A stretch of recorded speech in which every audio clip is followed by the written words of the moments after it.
وَإِذَا الْعِشَارُ عُطِّلَتْ، اور جب 10 ماہ کی اونٹنی معطل ہو جائے گی.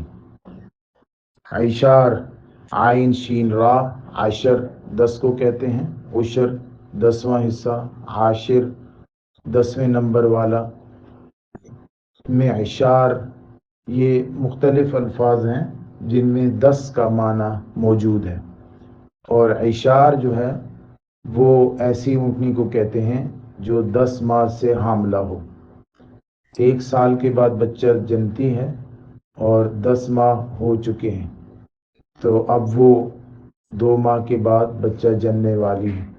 ایسی اونٹنی کا عرب بہت زیادہ خیال رکھتے تھے، دھیان رکھتے تھے، اس کی پانی کا، اس کے خوراک کا، اور اس کی قیمت بھی بہت زیادہ ہوتی تھی. یعنی وہ عام اونٹنی نہیں بلکہ بہت قیمتی مال سمجھا جاتا تھا، کیونکہ 2 ماہ کے بعد اس نے بچہ بھی دینا ہے اور بچے کی بھی قیمت ہو جائے گی اور دودھ بھی دینے والی ہے، اور یہ دونوں چیزیں بڑی محبوب تھی عربوں کو، تو ایک قیمتی چیز ہو گئی. ایسی اونٹنی عطلت، وہ معطل یعنی اس سے فائدہ نہیں اٹھایا جا رہا، نہ اس کے ساتھ کوئی خدمت گار ہے، نہ اس کو کوئی قیمتی مال سمجھا جا رہا ہے. بہت قیمتی چیز کو بھی انسان آنکھ اٹھا کر نہیں دیکھ رہا. یہ قیامت کا ایک منظر ہوگا. ان کے ہاں بہت قیمتی چیز تھی اونٹنی، چلنے پھرنے والی، تو اس کی مثال دے دی. باقی قیامت کے قریب کون کون سی ایسی قیمتی چیزیں ہوں گی جن کے ساتھ ہر وقت آدمی لگا رہتا ہے، دنیا میں لگا رہے گا، لیکن جب قیامت قائم ہو رہی ہوگی تو اس وقت اسے اس چیز کی فکر یا قیمت نہیں یاد ہوگی، بلکہ اسے نفسی نفسی، اپنی جان، میری جان، اس کی فکر پڑی ہوگی. وَإِذَا الْوُحُوشُ حُشِرَتْ، اور جب وحشی جانور اکٹھے کیے جائیں گے. یہ ہا شین را، کسی چیز کو زبردستی جمع کرنا، زور سے جمع کرنا، یہ اس معنی میں استعمال تھے. جمع بھی کرنا لیکن اس میں سختی ہو، زبردستی ہو، خود اپنی مرضی سے نہ ہو.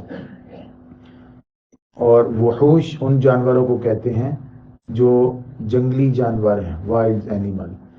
اور عام طور پر وہ جانور جو ڈومیسٹک ہوتے ہیں، یعنی گھریلو یا پالتو جانور جو ہوتے ہیں، وہ تو انسان سے مانوس ہوتے ہیں، انسان کے پاس رہتے ہیں، انسان کے قریب قریب رہتے ہیں، ان میں غصہ نہیں ہوتا، وہ کمپرومائز کرنے والے ہوتے ہیں، وہ ماتحت رہنا قبول کر لیتے ہیں. وہ انسان اگر ان کو باندھ دے تو وہ سوشل ہوتے ہیں، انسان کے باندھنے پر بھی وہ کوئی اگریسو نہیں ہوتے بلکہ بندے رہتے ہیں. کھول دے تو پھرتے رہتے ہیں، اور پھر اپنی جگہ پر جدھر انہیں باندھا جاتا ہے وقت کے بعد وہاں پر آ جاتے ہیں، جہاں پہ ان کو اکٹھا کیا جاتا ہے آ جاتے ہیں. تو ان کی کچھ ایسی عادات ہیں جن کی وجہ سے انسان کے وہ قریب رہتے ہیں اور انسان ان سے فائدے اٹھاتے رہتے ہیں. لیکن جو جنگلی جانور ہیں وہ اگریسو زیادہ ہوتے ہیں، غصے والے زیادہ ہوتے ہیں، سوشل نہیں ہوتے، اور وہ انسان سے مانوس نہیں ہوتے، انسان کے قریب نہیں رہتے، جنگلوں میں رہتے ہیں. وہ اپنی خوراک اور غذا کے متعلق انسان پر بھروسہ نہیں کرتے، ڈیپینڈ نہیں کرتے، بلکہ وہ خود ہی اپنی خوراک یا تلاش کرتے رہتے ہیں یا پھر بھوکے بیٹھے رہتے ہیں.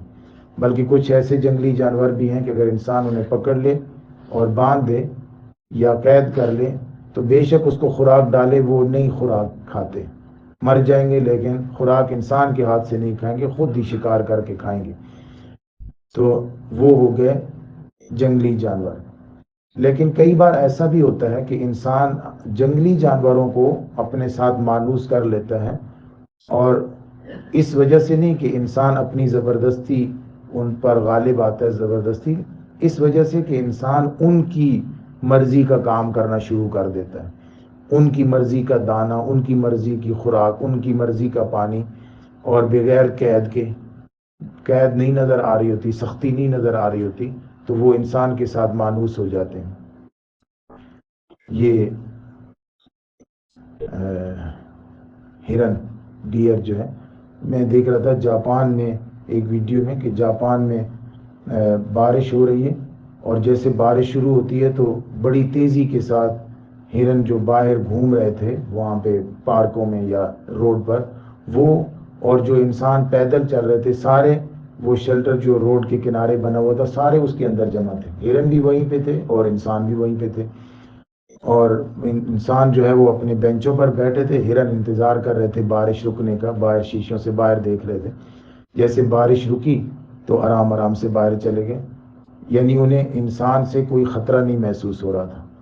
قیامت کے قریب جو سانپ ڈسنے والا ہے، وہ جو شیر چیر پھاڑ کرنے والا ہے، وہ یہ اور وہ جانور کہ جن کی یہ خوراک، جو ان کی خوراک ہیں یعنی ہرن وغیرہ، یہ سارے ایک دوسرے کے ساتھ جگہوں پر جمع ہو جائیں گے اور یہ ایک دوسرے کو کاٹ رہے نہیں ہوں گے، کھا رہے نہیں ہوں گے، ایک دوسرے سے خوف زدہ نہیں ہو رہے ہوں گے، اس لیے کہ باہر ماحول میں، انوائرمنٹ میں اس سے بڑے بڑے تبدیلیاں ہو چکی ہیں.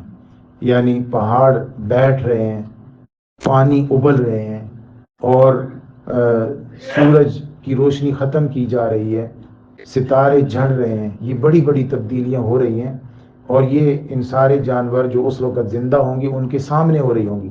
تو یہ اتنی بڑی بڑی تبدیلیوں سے وہ ایسے خوف زدہ ہوں گے کہ وہ اپنی خوراک کو، اپنے دشمن کو یا اپنی عادات کو بھول چکے ہوں گے اس خوف کی وجہ سے. یہ بہت بڑا خوف، بہت بڑی دہشت ہوگی. اور اس اتنی بڑی دہشت کو اس طرح بیان کر دینا کہ جنگلی جانور اکٹھے ہو جائیں گے، ایک دوسرے کے ساتھ ہو جائیں گے اور وہ ایک دوسرے کو نقصان نہیں پہنچا رہے ہوں گے، اس لیے کہ ایک بہت بڑا خطرہ ان کی آنکھوں کے سامنے نظر آ رہا ہوگا انہیں. یہ ہے قیامت کا ایک منظر. وَإِذَا الْبِحَارُ سُجِّرَتْ، اور جب سمندر بھڑک اٹھیں گے.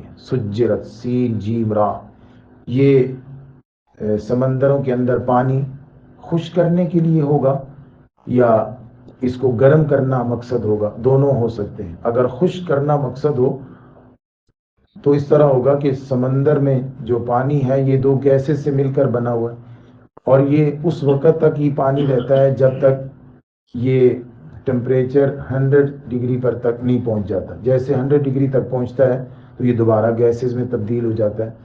تو یعنی گرم، جیسے ہی تھوڑا سا گرم ہوتا ہے تو یہ گیس بن جاتا ہے. تو اس پورے یہ ذخیروں کے اندر جتنا بھی پانی ہے، سمندروں کے اندر، دریاؤں کے اندر، نہروں کے اندر، ندیوں کے اندر، اس سارے کو گرم کر کے اڑا دیا جائے گا. تو جب گرم کیا جائے گا اس وقت کی بات ہو رہی ہے سجرت. یا اگر بھڑکانے سے مراد آگ لگانا ہے تو پانی جو ہے سمندروں کے اندر جو موجود ہے وہ ہائیڈروجن اور آکسیجن سے بنا ہوا ہے اور جب اسے کریک کیا جائے گا تو ہائیڈروجن اس حالت میں آ جائے گی کہ ہائیڈروجن ایک ایسی گیس ہے کہ اس کے ذرا سا قریب آگ جائے تو بھڑک اٹھتی ہے، ہائیڈروجن کو آگ لگتی ہے. اور دوسری جو گیس ہے اس میں آکسیجن، وہ آگ لگانے میں مددگار ہوتی ہے، یعنی آکسیجن ہو تو آگ لگتی ہے ورنہ آگ لگتی نہیں. تو ان دونوں گیسز کو ایسا کر دیا جائے گا کہ آگ لگ جائے گی، پانی ایسی فارم میں چلا جائے گا کہ آگ بھڑک اٹھے گی. یہ بھی ایک مراد ہو سکتی ہے.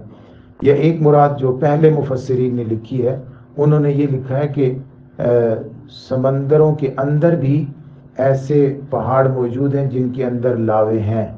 تو ایسا قیامت کے قریب ہو سکتا ہے کہ وہ سمندر کے نیچے وہ لاوے اس حالت میں ہو جائیں گے کہ وہاں پہ آگ لگی ہوئی ہے اور اوپر جو اس کے پانی ہے وہ کھول رہا ہے اور یہ قیامت کے قریب ہوگا.